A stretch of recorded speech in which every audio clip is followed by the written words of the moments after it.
Oh. Si tu es venu m'engueuler, tu peux partir. Et c'est avec ce comportement que tu veux qu'on te respecte?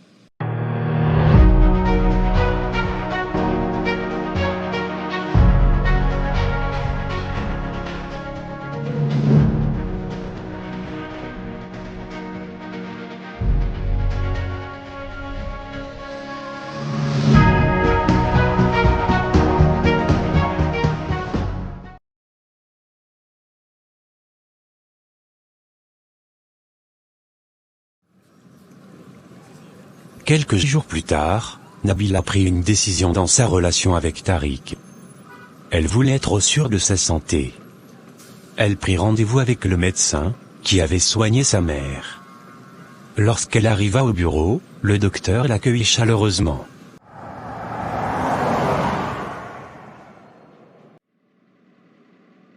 Nabila, comment va ta maman? Elle va bien par la grâce de Dieu, grâce à vous. Ce n'est pas grâce à moi, mais grâce à toi. Tu peux être fier de toi. Alors tu voulais me voir pourquoi?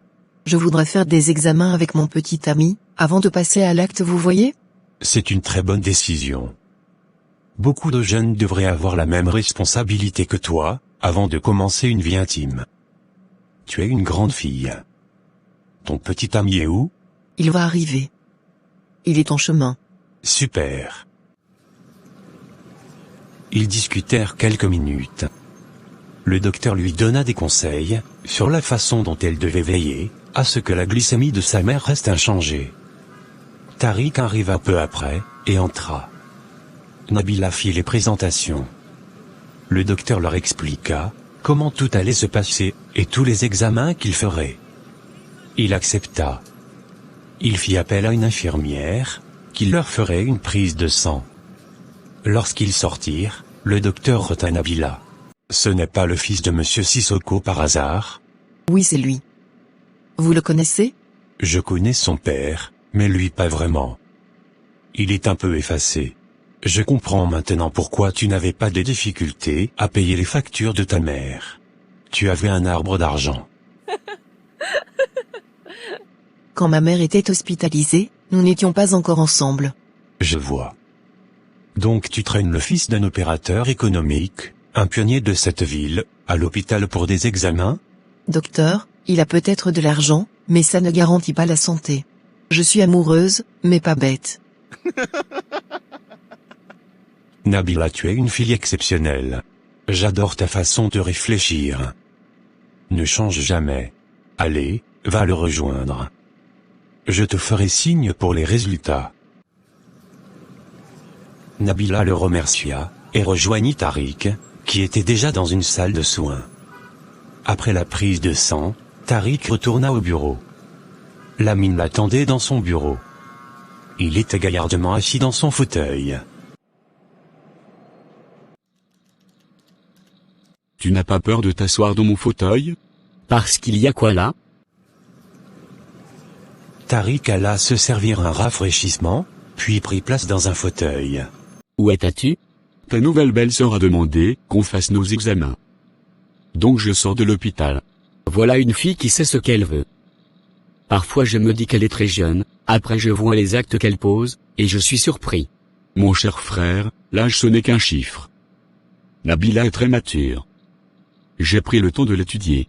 Ça se passe bien entre vous? Très bien. Elle est si pétillante, elle fait toujours rire. C'est une boule d'énergie. On passe de bons moments. Je suis amoureux d'elle, et j'aimerais vraiment que ça marche. Eh bien je ne peux que te le souhaiter. Merci. Ce soir, elle a exigé qu'on aille chez Malik. Je boude franchement cette idée. Tu devrais y aller. Je suis content qu'elle veuille vous réconcilier, étant donné qu'elle se sent responsable. Quand tu vois une femme qui prône la paix, tu sais. Il faut y aller. Pourquoi c'est moi qui vais vers lui, et pas le contraire? Mais Tariq, Malik t'en veut. Il était le premier à voir Nabila, et au final, c'est toi qu'elle aime. Et ma faute est à quel niveau? Faut bien un responsable, non? Quelqu'un se bat pour sa femme, toi tu passes derrière arraché. Tariq sourit. Il pensait que cette situation avec son ami avait trop duré. Il fallait percer l'abcès. Il était 18 heures passées, lorsque Nabila arriva dans son bureau. Elle était heureuse de poser pour la première fois les pieds dans cette pièce. Tariq était assis dans son fauteuil, les pieds croisés, il lisait un document. Quand il la vit, il posa le document sur la table, et alla vers elle. Elle portait une jupe courte. Il l'embrassa, et glissa la main sous sa jupe. Nabila le tapa. Bébé, tu vas me rendre fou. Tu vas prendre les résultats quand? Il va me faire signe. Patiente. Pouf. D'ici là j'aurai déjà séché. Si tu sèches, je vais te mouiller. Si tu as fini, on part. J'ai fini depuis, c'est toi que j'attendais. On avait dit 17 heures, madame. Désolé bébé. Gagnons en temps alors. Nabila prit le sac de Tariq, et ils sortirent. Le trajet se passa dans l'ambiance. Nabila lui raconta sa soirée avec Zita, elles avaient passé l'après-midi à faire du shopping. C'était important pour Nabila de refaire sa garde-robe. Elle ne pouvait pas porter les mêmes vêtements tous les jours. Lorsqu'ils arrivèrent chez Malik, sa voiture était garée. Il était là. Tariq hésita un instant, avant de descendre.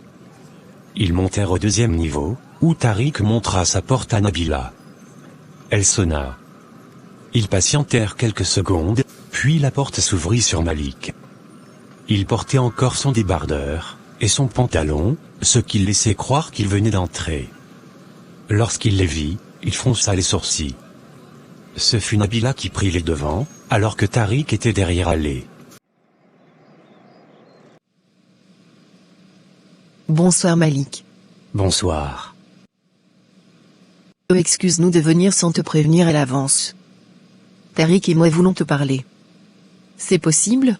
Je t'écoute. Nabila qui croyait qu'il allait les laisser entrer, tout au contraire, Malik les reçut à la porte. Ok. Je pensais qu'il est temps que vous fassiez la paix. Vous ne pouvez pas rester fâchés, pour une histoire qui n'a pas existé. Malik tu boudes Tariq pour rien. Le silence a assez duré. Il est venu présenter ses excuses, alors qu'il le fasse lui-même. Tu parles de demander quelles excuses Malik? Il t'a fait quoi? Rien du tout.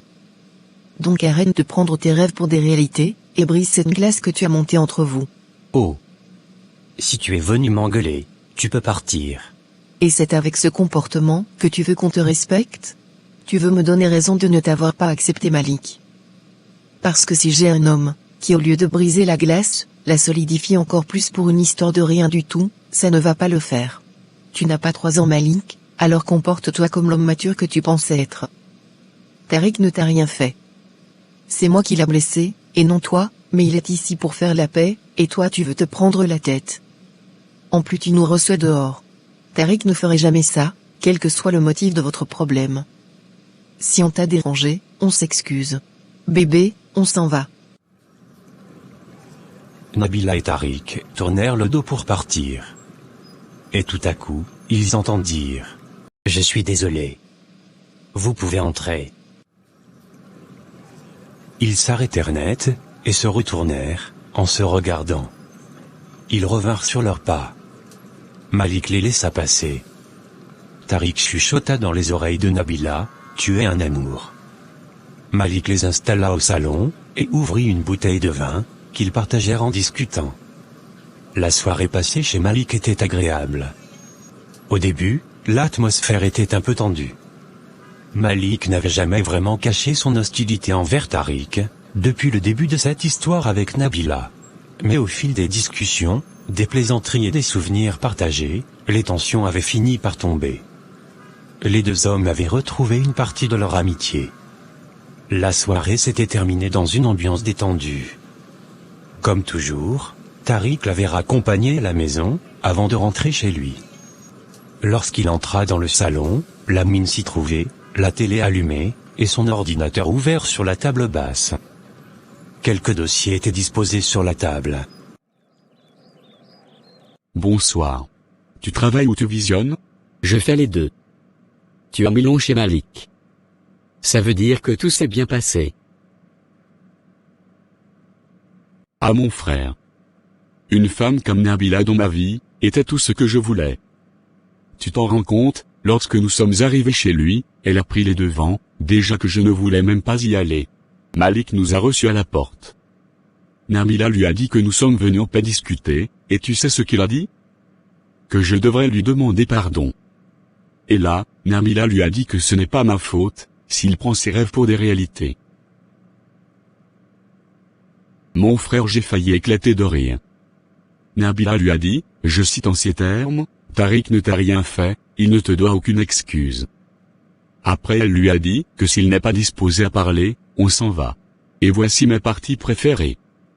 Elle m'a dit bébé allons-y, vu qu'il n'est pas disposé à parler. On s'est donc tourné pour partir, et c'est là que le gars nous a rappelé, en nous présentant ses excuses, et nous a invités à entrer. Donc Malik voulait se prendre la tête, et Nabila l'a remis à sa place vite fait et bien fait. C'était adorable. Oh là là, cette fille est exceptionnelle.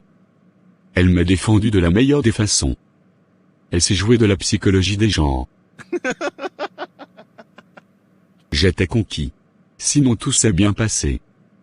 On a ri, bavardé, et on va reprendre nos activités. Tant mieux alors. Je monte prendre une douche.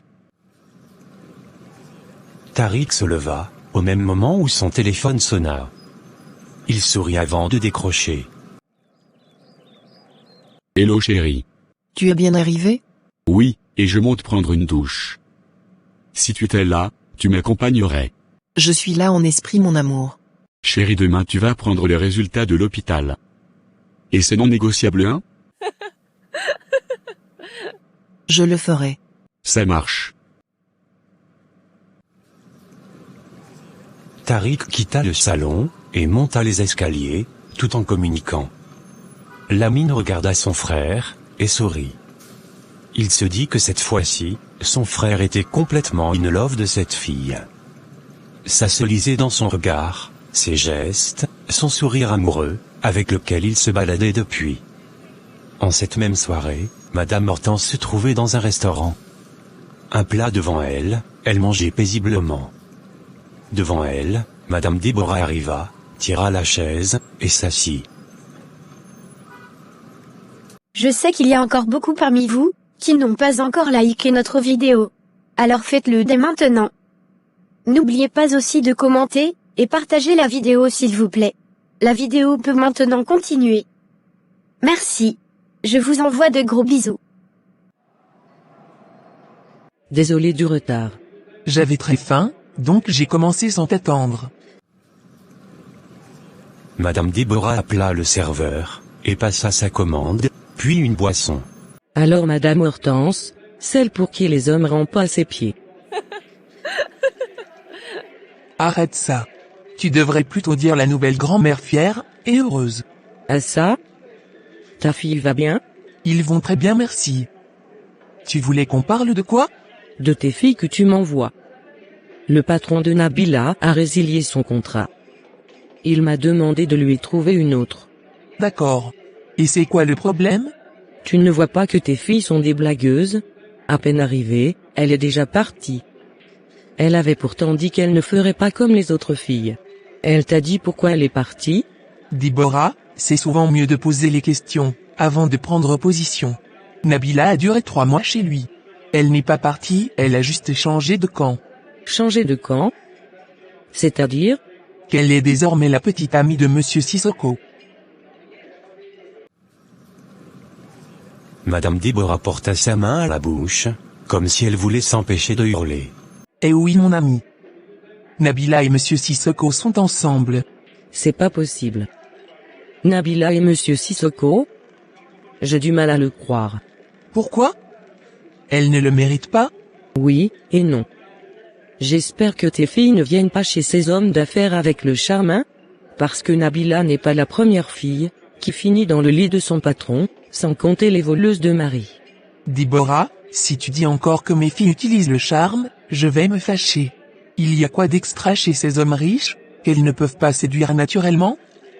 Et même si l'une a pris le mari de l'autre, elle faisait quoi pour ne pas s'occuper de son mari? Je ne fais pas l'apologie de l'infidélité, mais je pense qu'à un niveau, Laissons les femmes tranquilles, et en prenez-vous à vos hommes. C'est eux qui draguent. Le contraire m'aurait surpris. Tu les soutiens toujours. Le problème c'est que tu tires spécialement sur les filles que je t'envoie, comme si celles que tu as dans ton agence sont des saintes. Je n'ai pas dit ça. Alors c'est quoi le problème? Monsieur Sissoko est célibataire, Nabila aussi. Ils se sont plu, et voilà.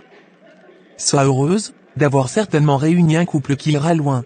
Bon, si leur amour est naturel, ça va. Je suis contente pour eux. Et je te demanderai d'envoyer une maman comme nouvelle ménagère. C'est pour la paix. Je dis ça, parce que je connais ma fille. L'appelle bien. Elles rirent. Sans poser de questions, Madame Déborah a compris tout de suite ce que voulait dire son amie. 24 heures plus tard, Nabila reçut un message sur son téléphone. C'était le docteur. Il lui demanda de passer à l'hôpital, pour récupérer les résultats de ses examens. Elle informa Tariq, et les deux s'y rendirent ensemble. Dans la voiture, il plaisantait, pour cacher son impatience. Franchement, j'ai hâte que tout ça soit terminé. Tu es impossible toi. Non, je suis juste un homme amoureux, qui a hâte de prendre sa copine dans les bras. Oh, c'est mignon. Si ça se trouve, c'est toi qui auras un problème. Pourquoi moi? Depuis qu'on s'est connus, tu as couché avec combien de filles? Et tu crois que je ne me protège pas? Je sortais toujours couvert. Sans compter les filles de l'agence coup d'un soir. Tu veux parler de toi? Nabila, je suis quelqu'un de très prudent quand je sors. Je ne blague pas avec ma santé. Et je fais mes examens constamment. Donc s'il y a un problème, ça ne sera pas de moi. Et je prie qu'il n'y ait rien. On va donc voir monsieur le faiseur attention. Tu viens d'inventer ce mot. Arrivés à l'hôpital, ils entrèrent dans le bureau du médecin. Le docteur consulta les résultats quelques secondes, avant de lever les yeux vers eux.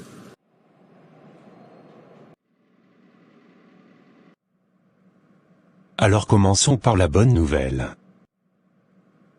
Monsieur Sissoko, vos examens sont parfaitement normaux. Vous n'avez aucun problème. Tu as entendu, ma chérie? Je suis nickel. Alors de nous deux, c'est qui le... Tu finis ta phrase, je te tape. Docteur, je souffre. C'est ce que je constate. Mais c'est une bonne souffrance. Nabila est une fille adorable, qui ne vous fera pas souffrir volontairement.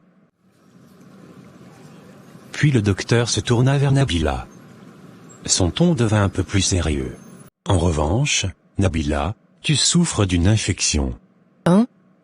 Une infection? Rien de grave, si c'est bien traité. Mais il faut faire attention. Certaines infections apparaissent, lorsqu'on utilise des toilettes, ou ces endroits peu hygiéniques, pour se mettre à l'aise.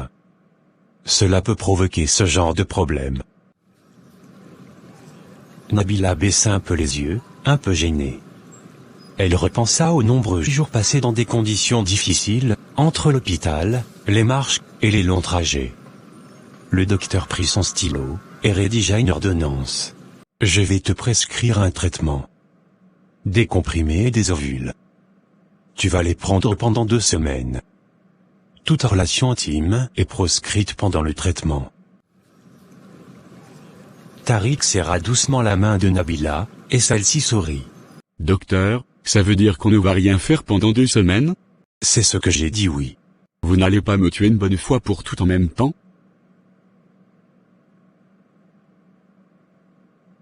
Bébé, 2 semaines ça passe vite. Tu es contente, n'est-ce pas? C'est ce que tu voulais. Mais non bébé. Regarde comment tu me mets mal à l'aise devant le docteur. Tu veux dire par là, que j'ai fait exprès de choper une infection? Pourquoi pas? Tu es d'abord une sorcière.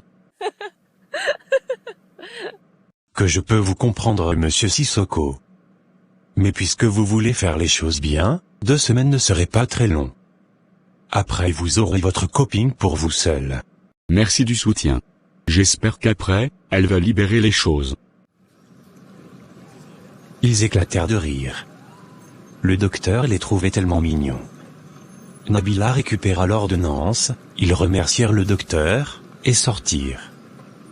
Pendant qu'elle se rendait à la pharmacie pour acheter ses médicaments, Tariq alla l'attendre dans la voiture. Elle revint quelques minutes après, entra dans la voiture, et tenta de donner un baiser à Tariq sur la bouche.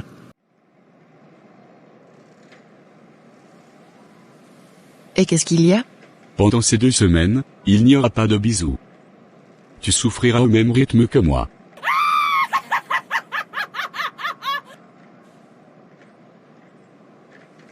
Mon chéri Oulala, tu es un grand boudeur. Je découvre ce côté de toi. C'est l'amour qui me fatigue, ma chérie. Je sais, mon cœur. En passant, je n'ai pas envie de tomber enceinte maintenant. Et qui t'a demandé un bébé? Je le dis, parce qu'on parle de maladie, sans oublier la grossesse. Ce n'est pas encore le moment, tu comprends? Oui, je sais. Je vais t'envoyer chez un ami gynécologue, il te dira quoi prendre comme contraceptif. D'accord, bébé. Pour tout type de partenariat, et ou de publicité, veuillez me contacter au email suivant, ou par WhatsApp. Merci.